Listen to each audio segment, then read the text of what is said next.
Good evening, everybody, and welcome to the Mystic Quest Randomizer Finals. I am the RPG Chick, and I will be joined on the mic tonight by the amazing F. Coughlin. What's up, Fred? Not much, RPG. How are you doing tonight, my friend? I'm really excited for this race. This is completely different from the finalists that we had last year. Hebinx, who has been racing his butt off, and T, who is a relatively-ish new to the Mystic Quest randomizer scene. Yeah, I was going to say, both of them have been putting up some really impressive runs. Hebinx, I think, in the semifinals, got a couple of sub-hour times, I'm pretty certain. And then T, T did defeat me in the semifinals and was a very tough force to play against, extremely good. So this is going to be an amazing final here to watch, I believe. Yeah, absolutely. So as we go through this, Randomizer will, of course, explain how things work for those of you who may not have seen this before, but we are looking forward to a really, really good race tonight.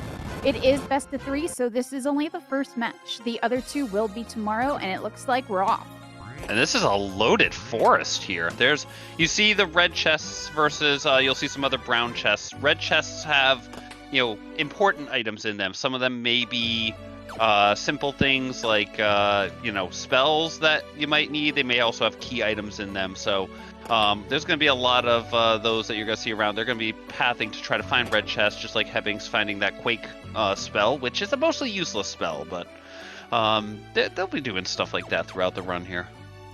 Yeah, so the red chests and the brown chests are essentially completely randomized, but if a red chest is going to be, or rather a key item, is going to be in a brown chest location, you will see that it is a red chest instead of a brown chest, which is nice because you don't have to check every single thing. The NPC items and the battlefield items are also randomized. However, the battlefield items and the NPC items are prioritized over the regular red chest items. Yep, and this is, in fact, game 1 of a best-of-3 finals here between these two characters as they are going in and facing a number of the battlefields. There are 3 different color battlefields that you can see. Some of them are green-colored. Those ones, if you clear out the battlefield, whatever number of fights are required, will get you money. If you run into a battlefield that is gray, it'll give you an experience bonus at the end of the field. And if you find a blue one, then that actually holds one of the key items. And so after you clear the required number of fights, it will in fact give you the item that you need.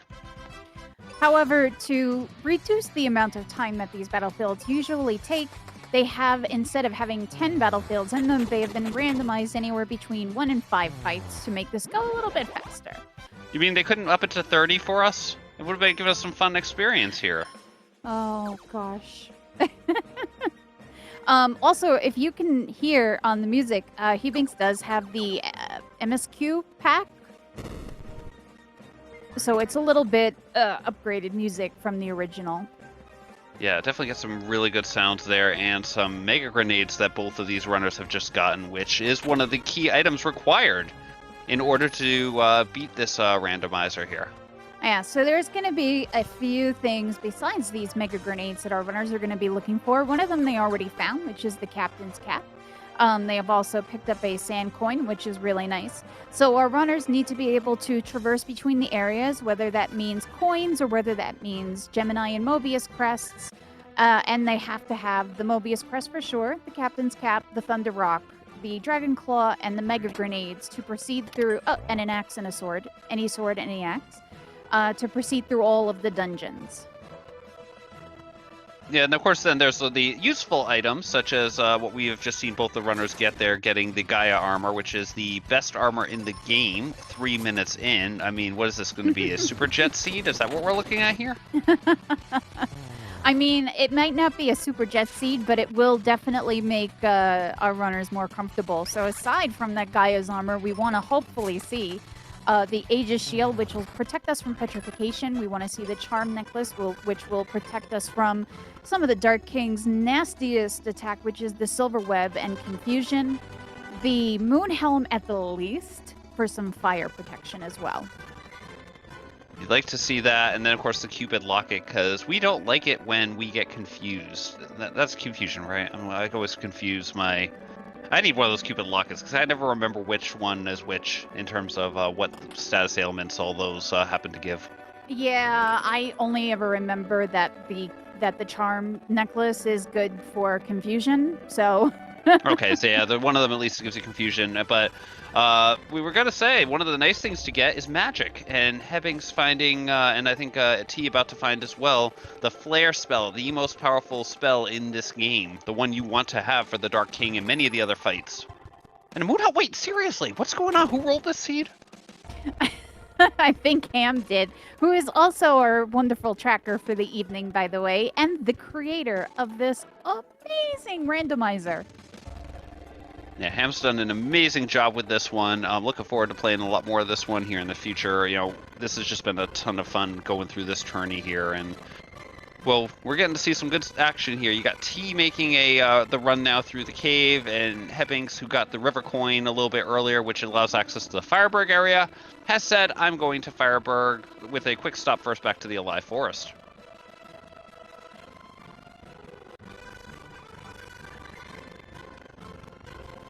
Which is an interesting play. You know, having the elixir, I almost would hold off on that one for a little bit and try to maybe, you know, it's tough because you say, well, what if I wait a little longer and get the tree wither? The elixir's kind of a fetch quest type item. You need the tree wither for the elixir to actually be able to use it. You know, when you have the tree wither, you take Kaylee into the forest, you beat the boss there, and then Kaylee gets sick and the elixir heals her, and then you get the stronger version of her. But, well, we don't have that currently, so as I said, I was like, that some people would wait on try and come back here until you get the until you have Kaylee. Some people would decide, okay, let's just come in here anyway and then possibly come back later. It's an aggressive play. We'll get an axe. Sweet. Axe will be good because we do need that to clear Pazuzu's tower. Additionally, I wonder, only because if they do find the exit spell, they can technically at least get back here really quick, even if it does mean they have to traverse the other way. That's true. So that's definitely not a bad one. And, you know, Hebinx having the axe also, we saw 2, I think, red chests already in the Alive Forest there. Oh, not Alive Forest. That's not the Alive Forest. The other forest. So the level forest? Yeah, the level forest. That's the one. And 2 red chests here? Wow. Hey, I mean, I don't think our runners are going to complain about this. No, and Hebinx made the right choice coming back here with Phoebe. You know, normally you can fight that boss. We saw that boss had about 3,256 hit points. But the higher level characters such as Phoebe and Ruben and Kaylee, if she's got her life spell at the higher level, can use life, and since it's undead, one-shot kill it. And so Hebinx now has one of the 4 on the board.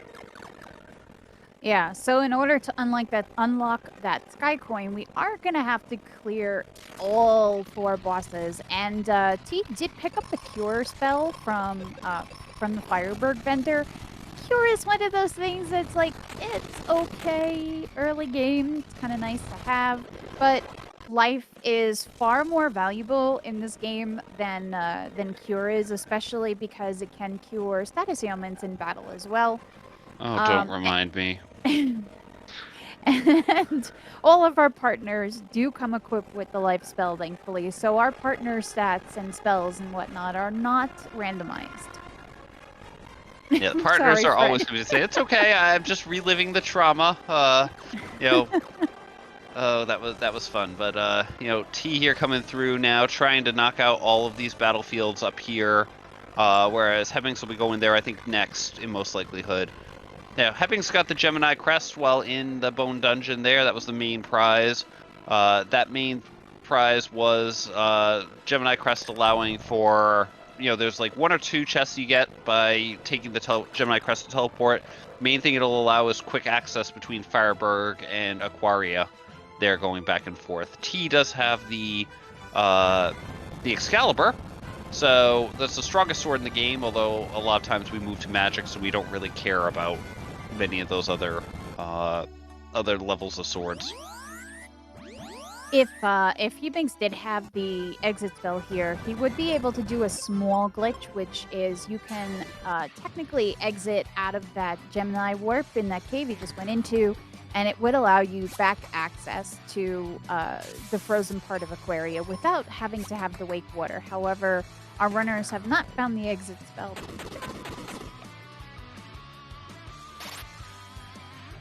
Right, so we got T now climbing the volcano. This is actually an optional area. You don't necessarily have to come up here. T has the mask, so the mask means on these fuzzy screens here, you'll be able to see the enemies. Normally they're invisible otherwise. But T getting in here, able to get a couple of items, got the Charm Claw and the Sun Coin out of here. So that's a pretty nice set of finds, not gonna lie. No, that's definitely a good combination there. You need a claw at some point to be able to do some of the dungeons. Like, you can't do the Ice Pyramid normally without that. Actually, T could now entirely clear out the Ice Pyramid. T's got a sword, has a claw, even if it's not the Dragon Claw, and has bombs and flare to make the boss super, super easy. Yeah, and since he does have the Sun Coin, my guess is that he might go into the mines first, because it seems like he's trying to gain a level here. Go into the mines first, clear it out, get Ruben's dad, get Ruben's item, and then probably go pick up Phoebe. Yeah, that'd be definitely a smart play to do here. It's been tough here to just getting the early levels here as they're trying to get everything going here. But Hebinx picking up Ruben as well, so they both now have Ruben. Ruben, unfortunately, the first version of Ruben, every side character, there's two versions of them. First version of Ruben's mostly useless. He just swings a very strong mace and then can cast life on you if needed. But the second version can cast white, gets a bit more useful, can resist fire, so makes some of these fights a little bit easier. Yeah, when you're really pressed up against the wall and you can't go get PP2, Ruben 2 is a really, really good alternative, especially if you're trying to clear out Lava Dome with the fire resistance that he has. Oh, absolutely. Well, it's a pain to get Lava Dome 1 there sometimes. Not to get the Lava Dome, rather to get mines done without a good magic spell. So, Ruben, of course, then doesn't have magic when you have to kill the one boss. So that can be a little bit of a pain. Yeah, thankfully, the flare spell, even though the Jinn is resistant to fire magic, of course, he will still be able to do about 9 to 975 damage with the flare spell, even with the resistance. It's just that high level of a magic. Yeah, that's the one problem. There's 3 kinds of magic in the game: the white magic, the black magic, and the wizard magic. And pretty much wizard magic puts every other black magic spell except for arrow to shame. For sure. There's a couple of things, again, that are nice to have, like the meteor spell, but it's really only good to take out the wyverns. So. Yeah, the one you want, Arrow's the really good backup. I mean, I guess if you're ranking them, you still want white over Arrow, but Arrow does have some nice utility. Arrow gives you is a wind attack, but a lot of the bosses don't seem to have resistance to it. Yeah, it does a decent amount of damage, but when you get into Lava Dome, unfortunately, it doesn't do near as much damage as White or Meteor will do. Yeah. Alright, so T is now facing our infamous friend, the Jinn. Not seen behind the Jinn is his drink, the tonic. Thanks, Dad. You're welcome, dear. So, a little bit about auto battle with your companions here. So, auto battle is kind of nice because if your partner has a life spell and Ben, or however they're named, pass, they will be automatically revived as long as your partner is still alive to do so and has the MP to do so, the charges to do so. If your partner has the cure spell and either you or they fall below half health or less, they will cure anybody who is in that situation. So using auto is really quite key to a lot of these fights, especially at these low levels that we're going to go into a lot of them. Absolutely. And it looks like, I feel like Hebinx here, as Jinn is down, and Hebinx is actually looking like doing a full clear of the volcano here. He might be just Ooh. going up the right-hand side to see if there's anything up there, because you can technically exit right out the top. But since he sees that there is a chest behind Medusa, he's more than likely going to go back for it. And that is something that T did not check. So if there Yeah. is a key item in there, this is going to be a heck of a race. Yeah, that definitely. I mean, that's. Yeah, I would not be surprised to see T come back here eventually. Just again, based on previous experience that we won't discuss. But it'll be interesting to see a meteor. Okay, so not needed, but something that will make this area of the world much easier. Meteor spell can be used. But T finding 2 key items behind the Djinn, the Dragon Claw and the Mobius chest. That is a heck of a find, and I hope Hebinx makes his way over here next. I was gonna say, I mean, Hebinx is close enough level-wise to be able to do it. You know, I like to go to Djinn somewhere in the ballpark of 10-ish, so, Yeah. but at the same time, Hebinx does have Moonhelm, so that's going to reduce most of the fire damage from that Djinn might send, but actually I think Hebinx might be trying to upgrade his partner a bit before heading to do any of these fights. I don't think it's a bad thing. I mean, the Mobius Crest right now doesn't help a ton. I guess you get chain reactions an item. It's neat. We do need it for end game eventually. But I think Hebinx just remembered those red chests that we saw. Oh, in the forest. Level forest, yeah. Yeah, I think that's what he's coming back for. So Ruben's dad with the Cupid locket, again, not a mandatory item, but definitely a nice to have. Yeah, Cupid locket is the best one of those, accessories, whatever. What's the official term for them? Because I call them accessories or relics sometimes. I'm not sure what the term is. Pretty sure they're accessories, but okay, no matter. But yeah, so it's the best accessory that you can find. It gives you the most status, benefits there. The Apollo helmet, is definitely the best helmet that you can get. It's a nice to have. It, with the Moon Helm, really the only thing that Hebinx gained out of that was, an upgraded defense. So, it's definitely a nice to have just from that upgraded defensive side. You want to at least have the mid-tier or the top-tier helmet optimally to get through. The only unfortunate thing is, though, since Ruben was the one that gave T the Dragon Claw, and Hebinx is going to upgrade to go to Phoebe 2, we might have a bit before he comes back to check the Ruben spot. But I think it's still okay in this situation.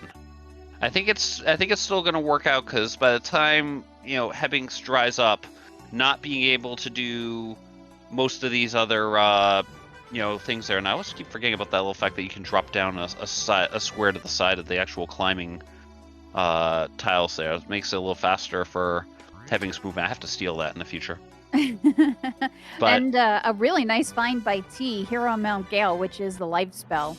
Ooh, that's beautiful. And yeah, never mind. I was about to say that would be unfortunate if Hebinx doesn't check it, but Hebinx immediately goes and checks it. They did find Wakewater for their trouble as well, so they will be able to check out the area behind the Focus Tower, although going into the back of Focus Tower without the Venus Key is not going to do them too much good just yet. Yeah, probably not. So yeah, there are 2 items locked behind the Venus Key, both of which also can be unlocked by the Wake. Well, the Wakewater lets you get there, and then you need the Venus Key to get them. So you get the one going down to Spencer's place, although you get one from just talking to Spencer down there, and then the other one that you get is the one in the back of the Focus Tower there. And so you need the Venus Key for both of those, unfortunately. Yeah, but because you do need the Venus Key, they are coded as NPC items, so they are technically in the prioritized pool. Which is nice. I like it. Ooh, nice find as well, because T did come here with the Mobius Crest, which Hebinx has not gotten from the mines yet.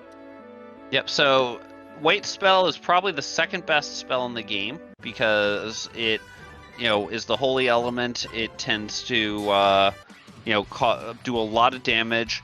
It will help out T considerably. It kind of makes up for the fact that T didn't go up into the volcano there.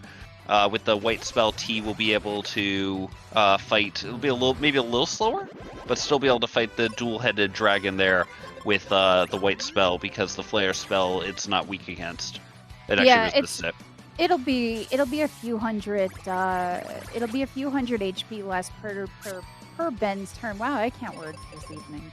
It's okay. Here, let me get some coffee for you or something, so maybe we can get you a something to help wake up the tongue. But yeah, you're right. Basically, it might take an extra turn to do the fight, but still going to be far less. And if T decides not to climb the mountain now, not to climb the volcano, that actually could be a time savings for T. Yeah, I'd say considering everything that T has already found that Hebinx has not, my guess is that T would probably want to make a beeline for the rest of the main dungeons at this point, because he really is only missing an axe and the Thunder Rock. Yeah, I was going to say, you're right. Those are pretty much the only two. He's got, a shield would definitely be a nice thing, but it's not strictly required. Right. So yeah, you're right. Pretty much those are the two items at this point. Yeah, we might see T start to turn on the afterburners and start trying to clear some of those dungeons there. Not to mention, the Pyramid and Lava Dome are pretty item dense in and of themselves. It does require a little bit more out of the way, or peeking in the Pyramid at least, but they do have quite a number of items. And it looks like we have the Venus Shield, so he will be picking that up momentarily here.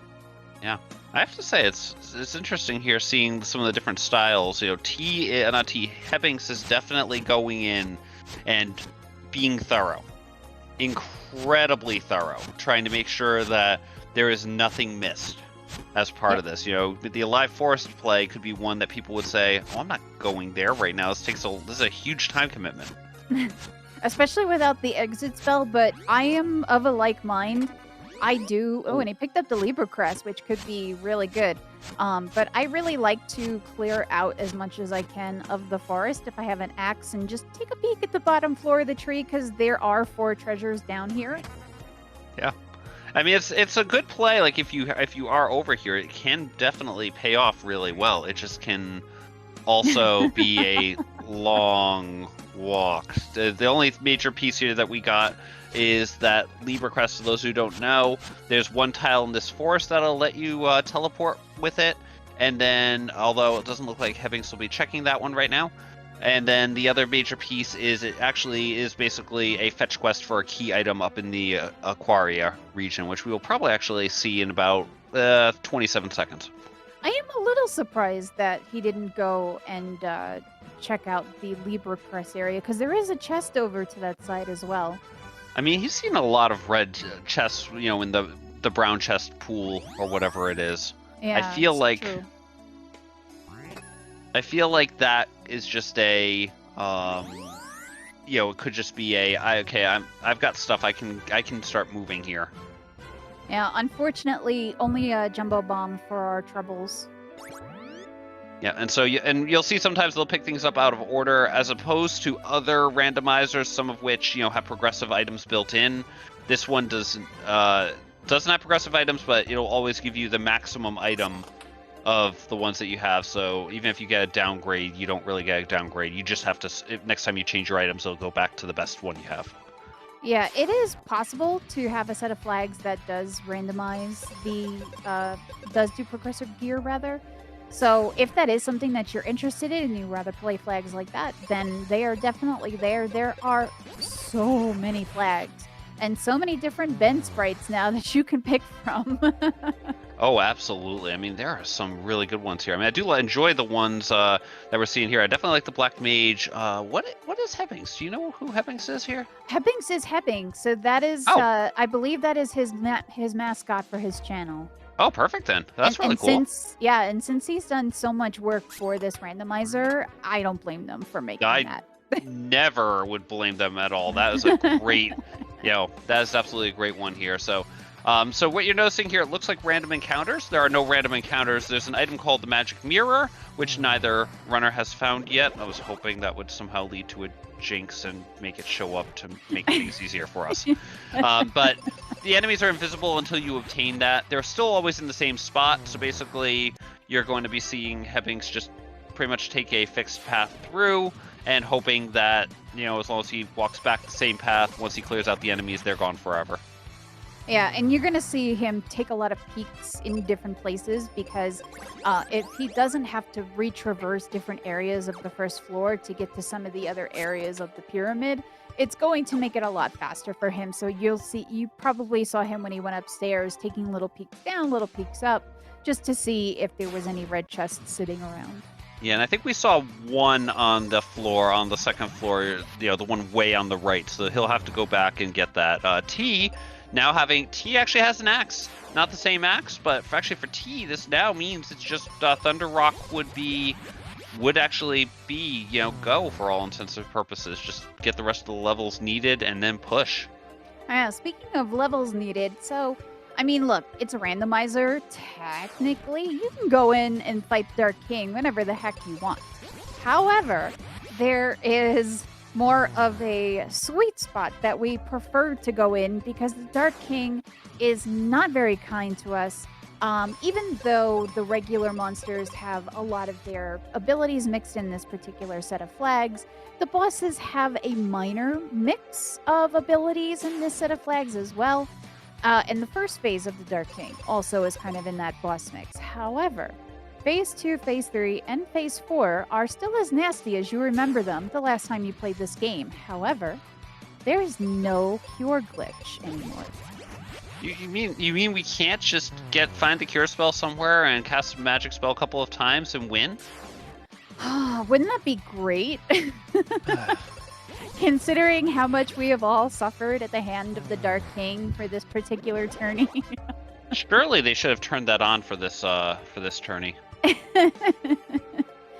But a lot of the glitches that you see in the speedruns and they kind of just don't work anymore. So the only real glitches that kind of still exist is that thing I talked about earlier, being able to exit out of that Gemini Crest Temple and being able to access the frozen area and being able to do item duplication.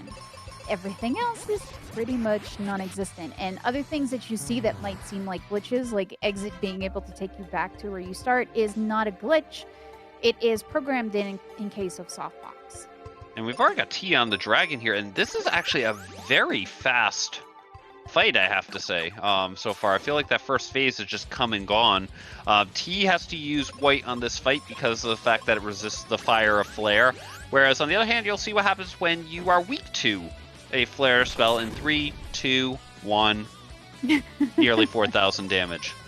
So the bosses are scaled. They're anywhere from their normal health to 150%. So they can just be their usual selves, or they can be really, really beefy.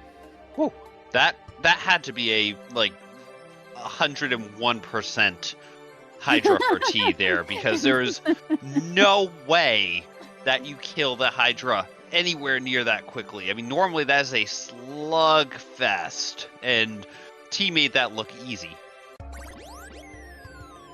That was definitely a really, really, really fast Hydra. Hebinx also finding the tree wither for his trouble of coming into the pyramid, and there are quite a few other rare chests in here. Aegis Shield! Best shield in the game. So basically, that's... I mean, except for that Cupid locket there, Hebinx has everything at this point. Why do I keep calling the Cupid locket the charm necklace? Where is my brain? Well, charm is the low one, is the first one. So they kind of look similar in a way. They both are things that you put in your relic / accessory / whatever we decide to actually call the dang thing slot. You see that, y'all? Fred is just the nicest co-commentator ever. They don't know me very well, do they? All right, so Hebinx coming through. Now, Hebinx has peaked all the items here that would be on the left side. You can look at every single one of them in some manner or another. It turns out to just be a steel helm. That's really all that it is. So Hebinx now coming on out. You potentially could have tried to save Scum by saving like near the front and then doing things, but the problem is with the Mystic Quest load times, that can often not be a viable fast play. Hebinx checking my least favorite spot. This is... Remember we were talking about the different play styles here? This is that thoroughness that we were talking about Hebinx, and Hebinx is good enough that, you know, he can just crush doing all these checks and still full clear the game in like no time. But Hebinx coming in here, there's one chest and then a second chest hidden behind this boss. Yeah, so the way that the mid-tier bosses were randomized with items is that they all can potentially have a red chest behind them. They don't have to, but they can. Yeah, they took like a nearby chest or something and just moved it under them, like yeah, that heal potion. Essentially, that was the heal spell chest that got moved underneath. So, yeah, this is Hebinx continuing to be thorough here. There's one item down here that is a pain to get down here too. There's also a second item that can be opened up if you have the Venus key. But of course, well, he doesn't have the Venus key. Wrong key. I was trying to do the Jinx thing game. I was trying to get the Venus key there to come out. And no, we have to give you the other key, the one that... So the multi-key, the one advantage it gives you is it opens a locked door in Fireburg. There's a Mobius crest behind that, which therefore allows you to do quick access over to Windia if you've got that combination. But was not really that great. Yeah, the quick access is nice when you're trying to go back and forth really fast, but yeah, it's meh. We got a lot of retreading here for T. At least T is rechecking everything that as he goes up the infamous pyramid here of doom to just flare and reasonably burn quickly. Oh, wrong order there, T. Yeah, in the wrong order, Hebinx. Now you have your key. That kind of sucks, but you know what? He can technically check that chest if he really needs to. He might actually go back down there. I mean, the thing is, we know that he's not going to want to, but he might. I think he's going back down because here's the thing: he doesn't have a lot of things left, and he needs progression. He's not going back down there. He's headed to Fireburg. Okay, I've been proven wrong. Hopefully, I will say, that is not the Thunder Rock, because I cannot tell you how many times Spencer has had that heckin' Thunder Rock, and you cannot get into Spencer's cave the back way without that Thunder Rock. 57.2 times, I was counting. Of course you were. I am unshocked every way. Hi, Unshocked. My name's Fred. Pleasure to meet you.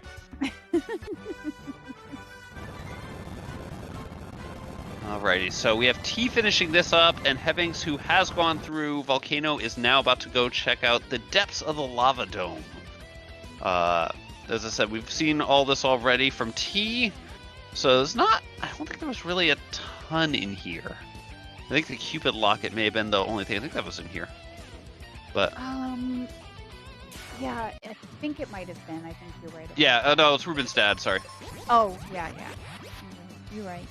So yeah, so we'll get all that as soon as Hebinx comes back through, and I think probably as soon as this is done, you're gonna see Hebinx go and do the mines. Take Benjamin, who at this point will be overpowered with magic, and just burn everything down over there. Yeah, that'll be a much easier gen fight than T had. Well, T actually cleared up pretty quickly with the Excalibur. I was expecting, okay, let's go do flares with weak stuff, and Excalibur did a pretty dang good job of making that a very fast kill. I mean, hey, whenever the bosses roll lower HP than we expect them to, it's always a good thing. Yeah. Dang, those invisible enemies. You landed on top of one of those enemies when you dropped down after... on the way to get the Aegis shields, and they both did the same thing. They both walked off, hit the switch. Okay, I'm gonna go walk back. Oh, nope! You're actually getting a fight because I landed right on top of you. That is just really, really bad luck. My favorite, though, is when you do have the mirror and you can see the monster hovering in the middle of the floor that doesn't exist. Oh, yeah, of course. Well, I mean, you know, they're just partying, hanging out. They brought some extra balloons, so they're able to float. They've got the chair just like in Up. Never actually saw that movie, so I apologize if that brings back any. I've heard all the tear-jerking, like, you know, rumors of stuff with that movie, but I've never actually seen it. Really? Your girls have not made you watch that? No, somehow that movie has specifically managed to get avoided. I mean, there's a bunch of other stuff that I have seen thanks to them. Actually, the most likelihood, actually, they may have actually seen it. It may have been a case of, you know, on the back seat of the car when we were driving on a long trip somewhere. So I heard it, maybe, and therefore probably just have repressed the memories. But I never actually got to watch that fun. Well, I will tell y'all, while our runners are retracing each other's steps, that if this randomizer is something that you're interested, we can hopefully have somebody lovely throw a link to the Discord or the randomizer itself into the chat, which has the Discord link on it. Join our community, join our Discord. We do have a beginners channel. Everybody is super duper awesome. Very happy to help y'all get started with this randomizer. If you know the vanilla game pretty well, though, you're mostly fine. There's a couple of really weird brown chest locations, like the warp piles in the Alive Forest, but for the most part, it's more about remembering where brown chests are or not, and the things that will trigger the second partner in this. So, like, getting Phoebe's item in the Wintry Cave, getting Ruben's item in the mines, and things like that. And if you really don't want to, I mean, you can always play with the flag sets to not shuffle the brown chest. That is certainly an option. I know when I first started playing, I think I left those out for the first couple of seeds just because, well, I was kind of scared to learn where everything else was. I was more trying to get the general mechanics around. For sure. But you did speedrun the game a little bit too, though. Yeah, I need to get back to that one. No, you don't. Keep saying, yeah. You keep saying that, and I keep telling you not to do it. but yeah, the whole sub 2 thing, like, I can do that. Like, it's kind of one of those things, you know, there are certain games that have those iconic times associated with them that you say, I want, you know, that's an iconic time to get. You know, there's the sub 30 in Zelda 1. There's sub 5 in SMB 1. Don't ever expect me to get that one. You know, Link to the Past sub 90. This game, it's 2 hours. That's kind of like the thing. And speaking of 2 hours of pain, you start those 2 hours of pain by taking Kaylee with you. T has come back down here to the forest and has grabbed Kaylee. So we'll get the Apollo Helm. We'll get whichever spell that was, the Cat Claw over here, and then actually go get to start checking some new stuff because thanks to being an NPC, Kaylee will actually give us a item here in a second on this lovely boss fight. Very difficult boss fight. Do not blink. You go, hold your breath. This is going to be a really, really difficult one. I'm not sure which of these two boss fights is going to finish first. Honestly, considering that he's on stage 3. I said I didn't know which one was going to come first. I actually was accurate. It turned out to just be... That is a nice find. The exit spell is going to make the rest of T's run much, much, much quicker because we can just warp the heck out of everywhere, especially Pazuzu's tower. Yeah, that's definitely a great item to have, and I think Hebinx will probably go back at some point here to check that because he'll still be looking for Thunder Rock when he is done here. He's probably going to hit the mines first. He's hoping to... Actually, honestly, I'll tell you exactly what's going through his head. He's hoping for exit spell in the mine so he can just exit back and do that. Of course, he won't find that, but he'll find a lot of other goodies. He is going in there with Phoebe, though, so I'm wondering, because then he's not going to get Ruben's item, which is the Dragon Claw, which he definitely has to have in order to get through Pazuzu's tower. It's true, although I think this could be just a double dip of checking the two of them. Unfortunately, he can't peek that one. You actually have to go up the right side. But he could easily be just planning to come back, use Phoebe's white to knock it out fast, and then come back, and if he has to get the other item.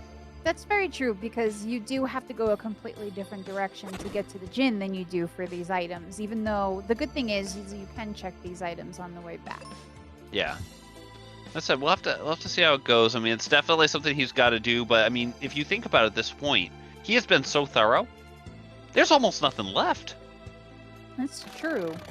The Dragon Claw's got to come up dang soon, because he can't do much in Pazuzu's tower. There's 2 chests in Pazuzu's tower, and neither of those is prioritized.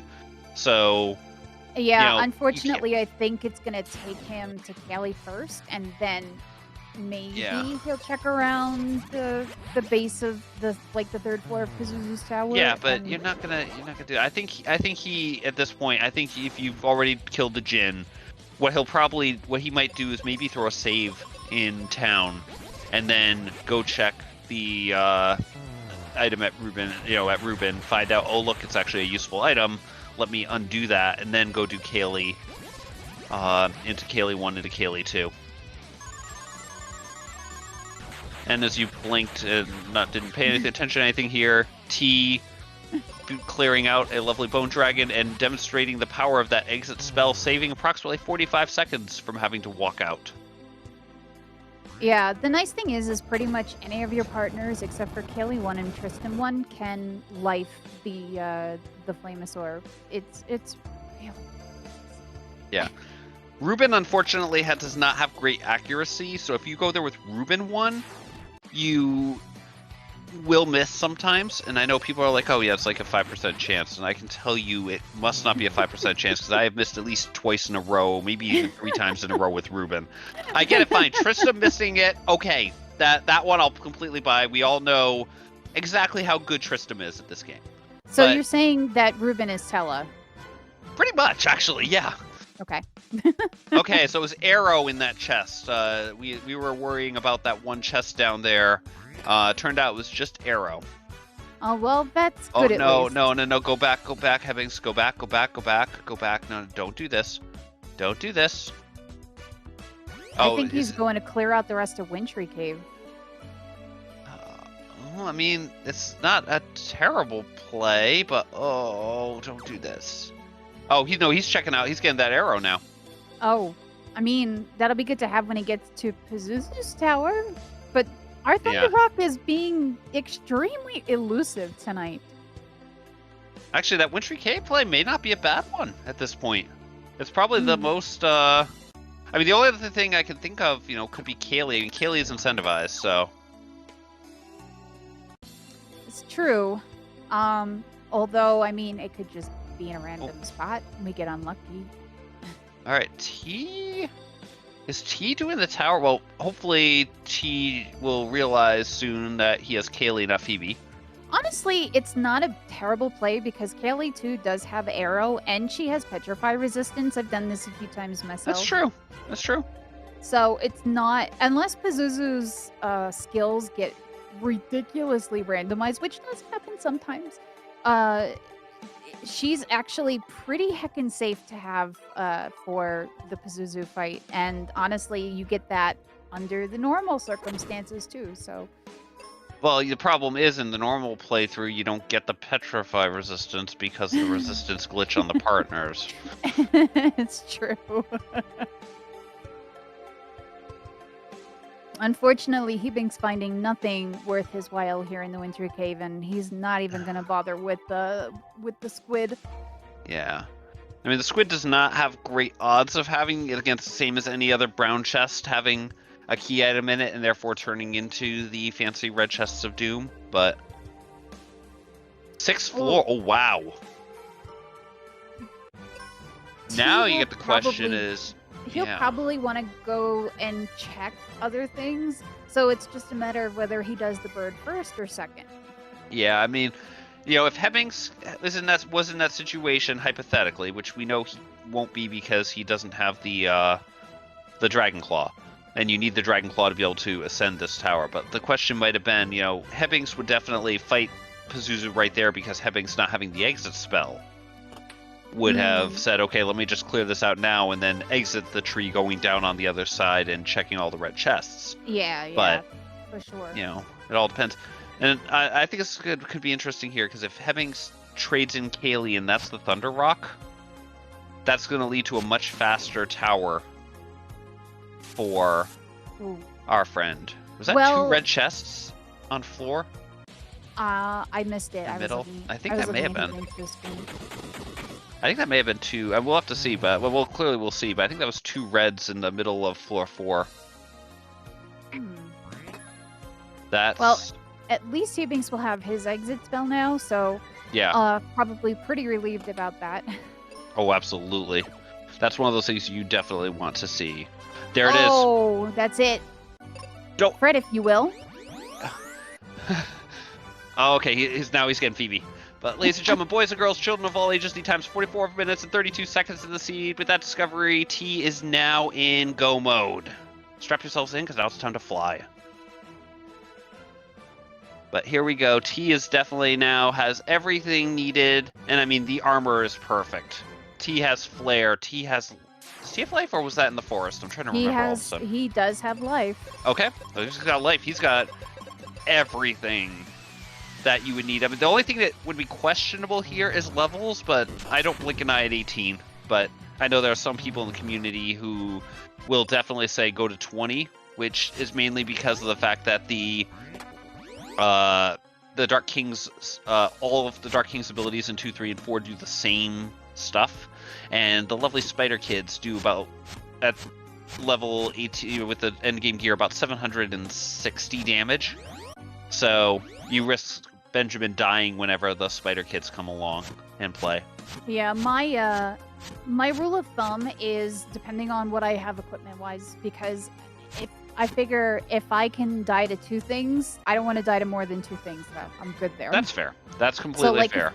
So, like, if I don't have the Aegis Shield, for instance, right, I want to have that level 20 so that at least if I'm going to die to Petrification, I can still live to the Spider Kids. That's a smart play. I mean, yeah, again, there's what, like 6 different attacks or something like that the Dark King can do?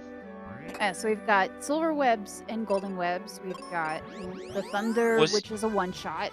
Wait, did Phoebe just give out a Giant's Axe? No. Kaylee too did. I'm sorry, Kaylee. Did Kaylee just give that out? Yes. And she normally gives you... I mean, if you're talking to her in Windia, usually she gives you the Captain's Cap. Oh, okay, then we're fine, we're fine. We're fine. Okay, this is not as bad. Teach is getting super duper RNG there because, as we said, Phoebe does not have that Petrify resistance that Kaylee does. I mean, it's a tough call. I mean, the thing is, just coming in here and dealing 1900 damage with every single white spell, it can be a tough decision. Do I really want to do that? Do I take the less damage and take Kaylee in and go with it? It's not an easy call. It's I true. prefer Phoebe personally, just because I'd rather have the fight last turns against the jerk. But not only does the fight last turns, but Phoebe's cure magic is stronger than Kelly's cure magic, so she can actually heal both her and Ben at the same time to full. Kelly cannot necessarily. So, yeah. And Hebinx is now finally making his way to get Ruben's item, and he's going to be like, "Oh heck." And so now that will put, that does not yet put Hebinx into go, because he still needs the Thunder Rock out Pazuzu's tower, but he's heading straight to that area now. He's not going to go into the tree. He's not going to do any amount Gale. He is almost certainly going to be just climbing straight up the tower after a quick trade-off to apparently become the assistant to the person who will kill the Dark Lord. But I do have to say, Hebinx's menuing and stuff is so clean. Yeah, he's definitely got what I like to call goose fingers.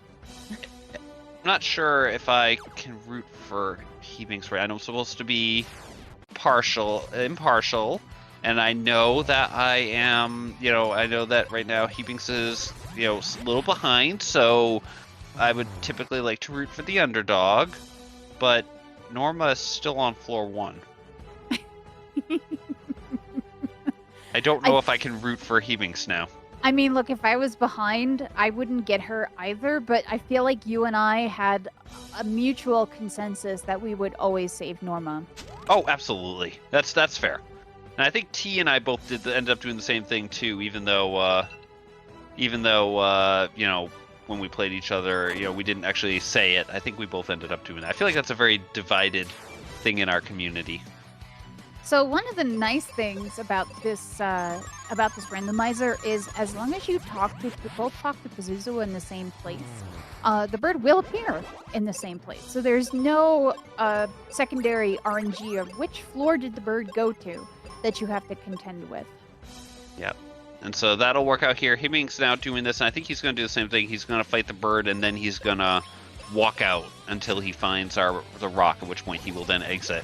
But T definitely has a decided advantage here, but we have to... Now we got the Thunder Rock, the lovely friend there, loaded it into the ship, send it flying, so that way it created a giant rainbow bridge here to, you know, allow you to go into Spencer's Cave. You walk into Spencer's Cave, throw a bomb for absolutely no reason but to blow up the walls of Spencer Cave, and the entire place collapses and the entire ocean floods into the area, which somehow sets the ship loose, drifting along until it came to rest conveniently next to a Mobius crest that happened to be matched to the Mobius crest that was conveniently located in the town that was nearby you. At which point you take all these coincidences and say that you need to go to the Dark Lord and take that crest over to try to get on the boat, hopefully push it off the shore, but, you know, with all the monsters on it, apparently you can't make it do anything yet. Also, interesting to note here, T is taking extra fights, so I think he is trying to get his way to level 20. Yeah, I think T definitely wants that 20. I mean, 20 is the safe level, and if you're looking at it's tough. You're looking at your timer. You're at 50 minutes. You made pretty good progress. I mean, you didn't do a lot of those excess checks, I feel like, at this point. You know, you never did much of the forest, I don't think. You didn't do much of the other caves and stuff. You pretty much found most of the stuff you needed on the way. But at the same time, if you can get 20, again, that makes that Dark King fight, as we were saying earlier, much safer. So that's definitely what we're seeing here. T definitely wants to get that safety. I'm wondering if Hebinx will just say 18 is good and push for that, if depending on how it goes. He might, especially because after having to go back a second time into the mines for Ruben's item, he might feel behind. Yeah, I mean, he pretty much last located that Dragon Claw, so he might be feeling behind. Although, depending on how... I didn't pay attention to the fields. There's one other glitch that he could actually take advantage of right now if he wanted to make a fast jump to 20, depending on where his experience is at the end of this tower. If he's at like 18 and just about to trick to 19 and there's an experience field nearby, if you happen to clear an experience field and gain a level on the final final fight before the experience from the battlefield applies, you actually get 2 levels for the price of 1. So he could jump from 18 to 20 if there's a well-timed field here. But I don't even know if he's going to do that. I think he's just going to push at 18. Yeah, I think so. I mean, T did run into a couple of fights on his way down the ship, but it'll probably get him to maybe 19, but not to 20. That was some brilliant moving by T there to be able to, you know, basically constantly be taking advantage of the floor's movement to make him move faster, because that was not an easy, you know, that floor can move you really quickly, but at the same time, it can be a little bit of a pain. And T, here we go. T is activating the final statue and about to go visit the Dark King. Yeah, so in case y'all haven't noticed, we essentially got rid of the rest of Doom Castle with these seeds, and we're just making a beeline for that Dark King. Now, the Dark King is going to be the great equalizer because of the fact that he can one-shot T with the lightning spell, that he can petrify Phoebe, and if he chooses to be a big jerk, he can definitely be a massive jerk. Yeah, you could say that again. So he has his first round's usually not too bad. Most of his first round attacks, which went really quickly there, because we didn't even get a chance to really describe them much, most of them are status type effects. And now we're going to get into the damage phase. This is typically high level damage coming in. And then phase 3 leads to lots of nasty attacks, which also have some nasty status ailments. They can confuse, which is really annoying on Phoebe. They can petrify, which is really annoying on Phoebe. He can do a heck of a lot of damage and just flat out kill Benjamin. And can lots of other pain. So But Hebinx did find his Thunder Rock, so he is now in go mode. He's going to be right behind T. So if T takes a wipe, this could be a really close race. Yeah, and that's those of you who haven't seen Mystic Quest. You know, again, most of you who have played this game were used to seeing the speedrun type strats probably. Oh, okay, we just cure the king a couple of times. You don't really know the stuff that the Dark King's actually capable of. Dark King is capable of a lot of damage. It's actually a very tricky fight, especially at level 20. That's a fast second phase, too. Ooh. It looks like both the first phase and the second phase have rolled pretty low. Honestly, though, you want the third and the fourth phase to be fast and not the first and the second one. Yeah, I mean, this is a little scary. So you're going to see there's that shock attack that we were talking about. But fortunately, a lot of times you'll see runners in phase 3 and 4 go into a strategy where Phoebe just sits there on auto and heals whoever gets attacked. Because almost every attack knocks someone under half health, if it doesn't outright kill them. Yeah, like we said, the only unfortunate thing with the auto is, though, if she does get confused, obviously, she's not going to be able to do any curing unless she pops right out of it. I thought the game was going to try to demonstrate that to you, and I was getting a little bit scared. Thankfully, we do have fire resistance from both the Moon Helm and the Apollo Helm here. So the flare spell that the Dark King throws at least on Ben, does do only about half damage, a little bit more. And hey, Golden Web is the scary one there. Yeah, got lucky with Aegis that Aegis Shield doing work. Yeah, but that lovely, if that Golden Web comes down the right side of the screen, we're going to be all holding our breaths, because if that comes down the right side of the screen, then that will petrify Phoebe. And we have to pray at that point. Yeah. And now we get the awkward attack, too, with the holy attack, because now, pretty much, you're going to see him take a turn off and heal. And wow, that timing was good. Ooh. Yeah, that was definitely very, very, very smart on T's part. So you really do have to be careful and play defensive. Even though T does have the life spell, if he does Gold Web on Phoebe followed by Thunder, that's it. You're done. You have to start all over again. And so this fight, again, unfortunately, this is the portion of the fight where it is going to be real. It still feels like this could be a while. Okay, we're actually moving to phase 4 here now. So this is the final phase. Still all the same attacks. But we have... we're now close to that finish of as soon as the legs start to glow, that would be the end of the thing. And thankfully, again, the web coming down on the Benjamin side there. Yeah, that T is having terrifying. Some really decent luck here. I wasn't saying that. I don't want to get blamed. Why did no? Okay. Well, it'll be my fault then, not yours. Oh, and this is now a race, that lead. Folks. Yep, this lead has gone from, a full fight to about 3 turns, something like that now. That's how quickly this fight can turn around. You get something like that happening. Even the best players who come in who know what to do, that RNG comes along, and bam, you can consider the fight back to a restart. Welcome to Mystic Quest randomness here. I mean, just Mystic Quest, period.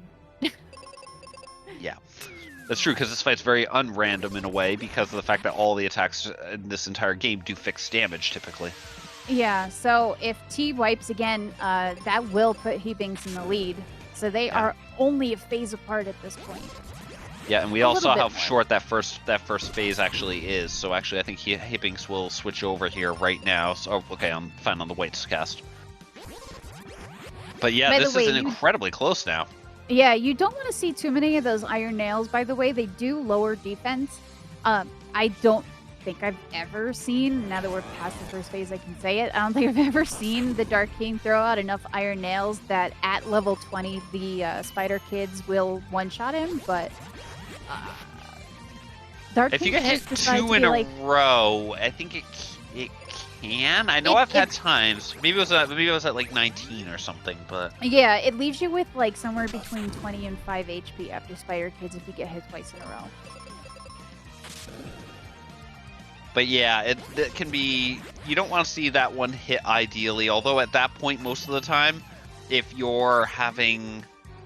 have, if you're in that type of situation where that's the life or death thing, you're probably in trouble anyway.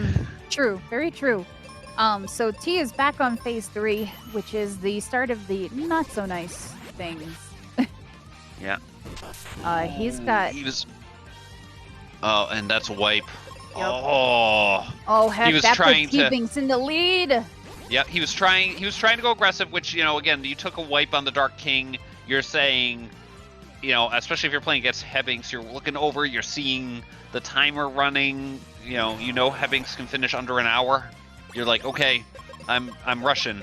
And you're like, okay, as long as I do an attack, Benjamin will bring me back and I'll be fine. And the attack just hit the wrong way there. Yeah, so Spider is now in the lead.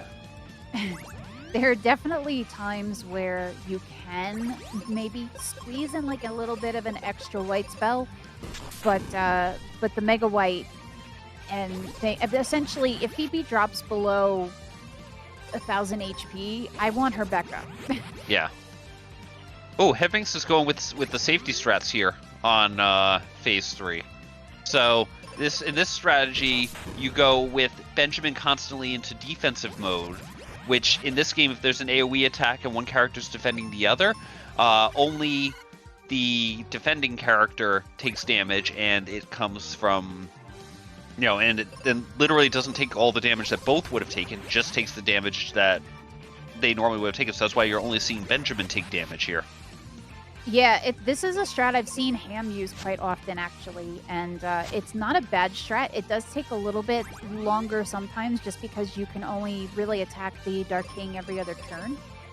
Yep, and that's the quote-unquote risk on it. You have the advantage that and this is where the risk can come in, and this is a wipe, and T is back in the lead now. Wow! Oh my goodness. What do we say? The Dark King is the great equalizer, everybody. Oh, yeah. But yeah, so that strategy is a very safe strat. The only time it can fail, really, is if Benjamin dies while Phoebe's casting white, and then a web hits Phoebe specifically. That's like the only combination that can cause that to end. And even in that situation, if it's a gold web, if it's a silver web, you might still survive, maybe if magic happens to work. But yeah, it's a good point. Michael Volt bringing up in chat there about the fact that with this, you can't have too many of the wipes with the seeds. They did pick up 25 before they came in. I didn't see if either of them gave a safety save before starting the fight. Yeah, I know I didn't usually notice do an that. attorney, but in attorney race, I will almost always throw a quick safety save just in case it goes too many rounds. But most, spell charges come back if you die. Your health goes back to where the fight started, but your consumables don't. Yeah, that's the one really unfortunate part.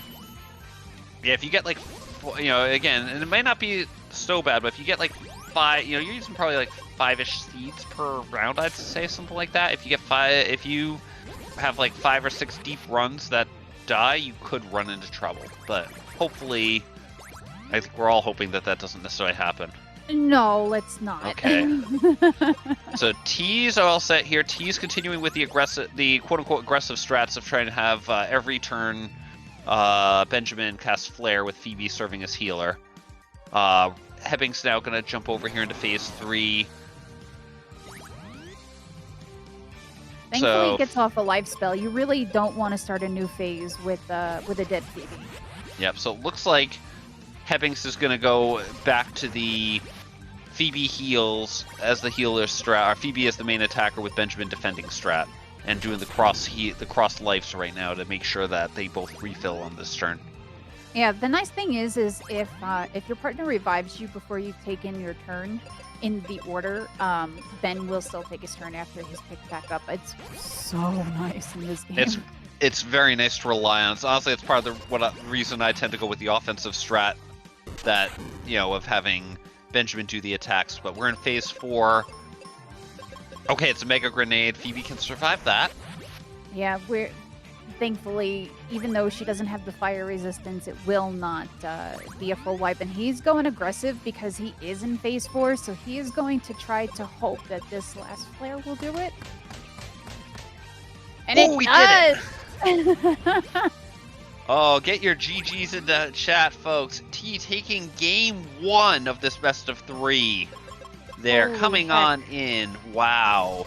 With an official time there of 1:04:01. Wow. Oh, that was definitely a heck of a race at the end there. Yeah, that could just be the, that was the, okay, I can't wipe again, but at the same time, I need to get this win, or else Hebinx is probably going to pass me at that point, so it's always tough to see that there, but that was a great play, I have to say. Yeah, that is definitely super duper risky, but most of us, I think, have a pretty decent idea of how much HP the Dark King has left when we get to phase 4, and we know usually when we're pretty close. Especially runners like T and Hebinx, they will know. Oh, absolutely. And the boss is randomized. The health can go anywhere from like 100 to 150%, but you can also be, again, that what the max is going to be, so you can keep a rough idea of how much damage you need to do. Yeah, and now Hebinx is entering his phase 4. Phase 3 seemed to be the beefy phase today, but phase 4 went at least relatively quickly, which is always good. I always panic when I see that silver web come out, because if that hits Phoebe, that's confusion, and fun things happen when that happens. So, look, sometimes you get lucky and you break out of it really fast, and that's always good. There's that Spider Kids, by the way, only doing 770 to Benjamin there. Oh, and there it is. Get and that is time for Hebinx. Yep, we got an official time of 1:05:51 there. Wow. Wow. That was only 1 minute and 50 seconds between the two of them. Whew. And there was that point where T took that second wipe and he was in the lead, and it's just, that's how it goes, folks. You get two super duper close runners. The Dark King does your deciding for you. Yeah. But, they put themselves both into position to be in good shape there, and, it was a battle for both of them. Great race by both of them. Yeah, absolutely. Absolutely great. Hopefully we can get one or both of them and see what their thoughts were on this seed.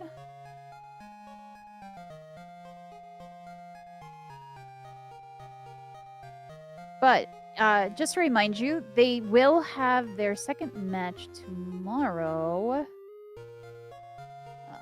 at 3 p.m. Eastern. And if a Game 3 is needed, it will be immediately following the second match tomorrow. So, for sure, make sure that you come back and make sure to see that. Yeah, absolutely. Especially with the way both of these, with all these tournaments that have been going on lately, I feel like every single tournament here in these randomizer communities, especially as you get into the finals here for Speedgaming Live, they have all had amazing finals coming up. So, definitely tune in for this, because it's going to be a battle.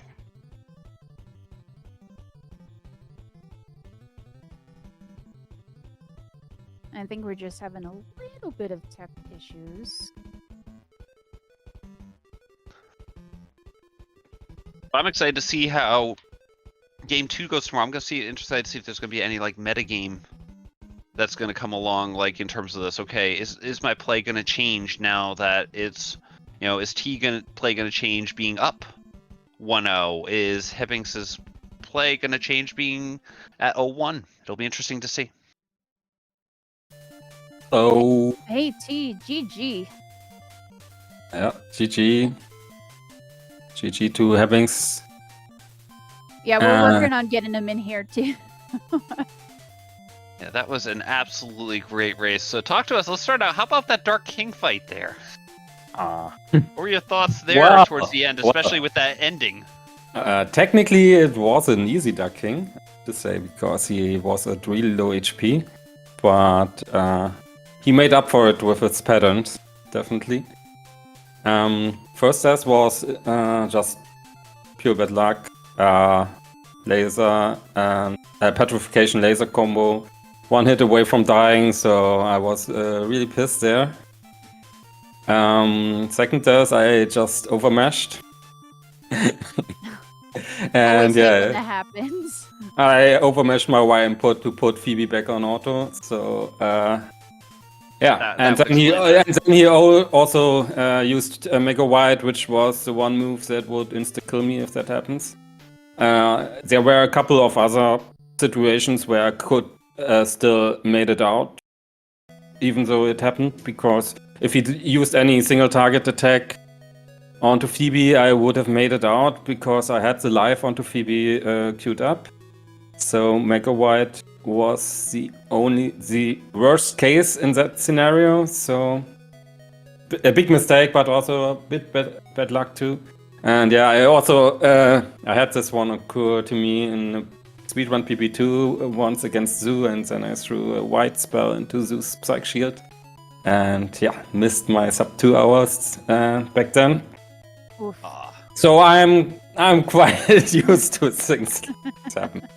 Yeah, was a bit unfortunate. And then in the last fight also he made it kind of difficult, even though he was really low HP and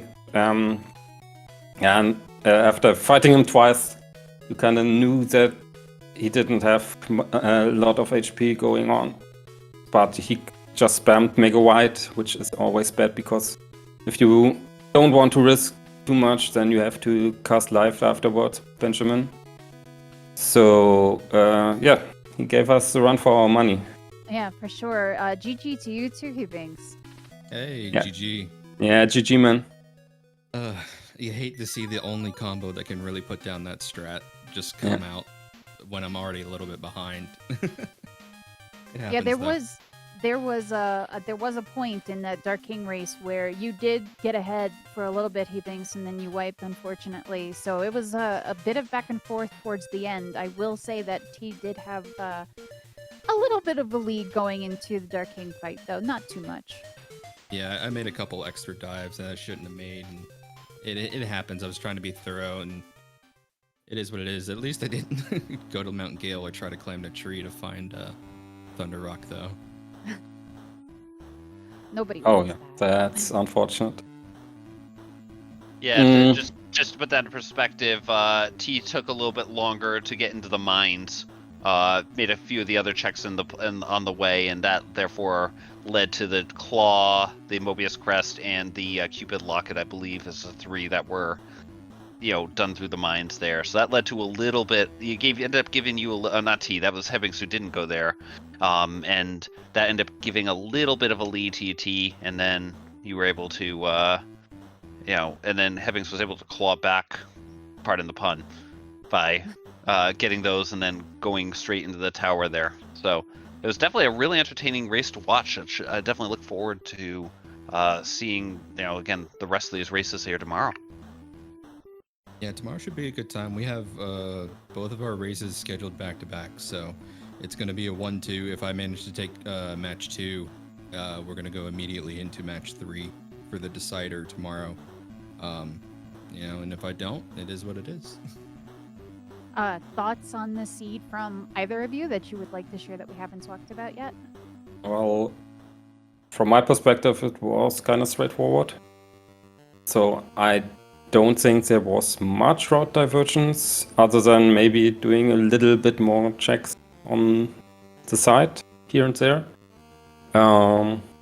Well, I was setting up when I was in Fireberg and setting up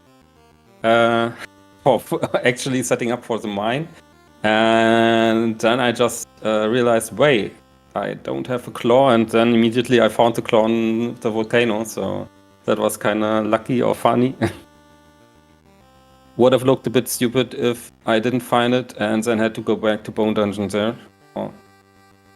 an Aquaria dungeon. So yeah, that kind of worked out really nicely, and everything else too was kind of on the way and just fell into your lap when you needed it. So Yeah, I think for me, I took a couple extra dips I shouldn't have made, and that's probably what held me up on getting the king. I mean, look, when for I those did. extra checks that you did, which was Wintry Cave and Snow Crab, you were still only a little bit under 2 minutes behind. So that Fred was talking about it earlier. Your menuing is amazing. I try to be fast where I can be. Yeah, no, it's absolutely, you know, fun. As I said, it was a pleasure watching this race just because both of you are so great. And I would ask this question. I don't expect either of you to actually voluntarily answer this question, but I'm like, how is this going to affect both of your mentalities tomorrow? Is it going to change your strategy or not? And again, I realize you can choose not to answer this because you don't want to give away information to your opponents, but you know, I'm just like, I'm curious. So I'm curious about either of you want to offer any thoughts about that, about either being, you know, playing metagame wise. wow. I don't make it's not really an unknown fact, so I just try to play the main dungeons and what's necessary first, and I kind of try to feel out the seed a bit. What did we get?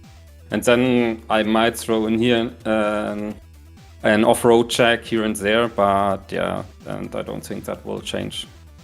So It's fair. Like I said, I was just curious because some people it would change drastically, some people it might not. So it's definitely an awesome answer. I mean, and then clearly the strategy is working for you. How about you, Hebinx? Yeah. Is that anything you're gonna change up, or obviously you can choose not to answer that until tomorrow after game 2?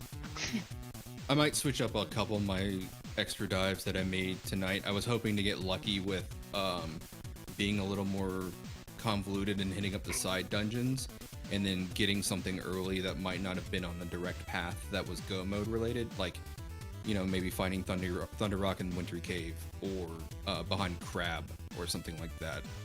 Crab sometimes pays off for me, and a lot of people tend to fade those 2 checks, so they're not very long checks either. So, you know, I might still do them tomorrow. We'll see how the seed kind of points me. It's always good to see, you know, again, you just hear that. And so, yeah, right, absolutely. You got to listen to the seed. And that's kind of the one thing is there sometimes people are like, I'm going to follow this path. And, you know, no matter what. And then it ends up biting them because, oh, the seed feels like it's pointing me towards Fireberg. Nope, I'm going to stay here and go beat this one dungeon. And they don't adapt to it. And the two of you have demonstrated that you are, again, really good at this. So that's why you're here in the finals. It's going to be great. I'm looking forward to watching tomorrow's matches. Should be awesome.